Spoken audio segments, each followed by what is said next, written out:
বঙ্গোপসাগরে সৃষ্টি হওয়া গভীর নিম্নচাপের প্রভাবে উপকূলীয় এলাকাসহ দেশের বিভিন্ন স্থানে শুরু হয়েছে বৃষ্টি ও ঝড়ো হাওয়া। নিম্নচাপের প্রভাবে দেশের উপকূলীয় অঞ্চলের বিভিন্ন নিচু এলাকা প্লাবিত হয়েছে। নদ নদীতে স্বাভাবিকের চেয়ে অনেক বেশি উচ্চতায় জোয়ারের পানি প্রবাহিত হওয়ায় পরিস্থিতি দুর্যোগের রূপ নিয়েছে। জোয়ারের পানি হাতিয়া, নিজুম দ্বীপ ও ভোলার চরফ্যাশনে কতটা ভয়াবহ রূপ ধারণ করেছে তা জানাবো আমাদের সহকর্মী শোয়েব চৌধুরীর ভিডিও চিত্রে। চলুন শুরু করা যাক। বুধবার ৯ জুলাই প্রতিদিনের ন্যায় চলছে থেমে থেমে টানা বর্ষণ। পুরো উপকূলের আকাশে জমে আছে কালো মেঘ। কর্মহীন হয়ে পড়েছে পুরো চরফ্যাশন উপকূলের নিম্ন আয়ের মানুষ।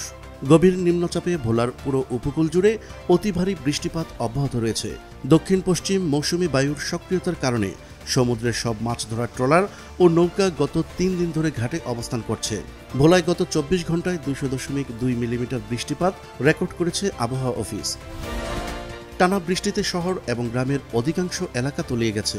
এছাড়া পানিতে তলিয়ে আছে জেলা সদরসহ বিভিন্ন পৌর শহরের অনেক সড়ক। আবার অনেকের বাসাবাড়িতে পানি প্রবেশ করেছে। এছাড়া তলিয়ে গেছে গ্রামাঞ্চলের অসংখ্য মাছের ঘের, পুকুর ও ফসল। লোকসানে পড়েছে মৎস্য চাষী ও কৃষক। সবচেয়ে বেশি দুর্ভোগে পড়েছেন ধান চাষিরা। এদিকে লঘুচাপের প্রভাবে উত্তাল রয়েছে ডালচর সংলগ্ন বঙ্গোপসাগর। তীরে আছড়ে পড়ছে বড় বড় ঢেউ। উপকূলীয় এলাকা দিয়ে যে কোনো সময় ঝোড়ো হাওয়া বয়ে যেতে পারে। ঝুঁকিতে রয়েছে উপকূলীয় এলাকার হাজারো মানুষের জীবন। জানা যায়, পায়রাসহ দেশের সব সমুদ্র বন্দরকে ৩ নম্বর স্থানীয় সতর্ক সংকেত দেখিয়ে যেতে বলা হয়েছে। এছাড়াও মাছ ধরার ট্রলারগুলোকে নিরাপদ আশ্রয় থাকতে বলা হয়। ঘাটে অবস্থানীয় ট্রলারের মাঝি ও জেলেরা জানান, টানা ২ মাস সরকারি নিষেধাজ্ঞা শেষে সাগরে মাছ শিকারে গিয়েও আবহাওয়া খারাপ হয় উপজেলার সামরাজ মৎস্য ঘাটে ফিরে এসেছেন তারা। উত্তাল সমুদ্রে যে কোনোভাবেই থাকা যাচ্ছে না বলেও জানিয়েছেন জেলেরা। টানা ৩ দিন ধরে ঘাটে অলস সময় পার করছেন জেলেরা। বঙ্গোপসাগর সৃষ্ট গভীর নিম্নচাপের প্রভাবে নোয়াখালীতে অতিবৃষ্টি ও ঝড়ো হাওয়া বইছে। অতিরিক্ত জোয়ারের পানিতে তলিয়ে গেছে হাতিয়া উপজেলার নিচুম দ্বীপসহ নিম্নাঞ্চল।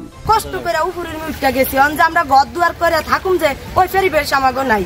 আপনারা যদি সহযোগিতা কিছু না করেন। জেলা আবহাওয়া অফিস বলছে, আগামী ২৪ ঘন্টা থেমে থেমে বৃষ্টি ও দমকা হাওয়া চলমান থাকবে এবং পরবর্তী নির্দেশনা না দেওয়া পর্যন্ত উপকূলের কাছাকাছি থেকে সব মাছ ধরার নৌকা ও ট্রলারগুলোকে চলাচল করতে বলা হয়।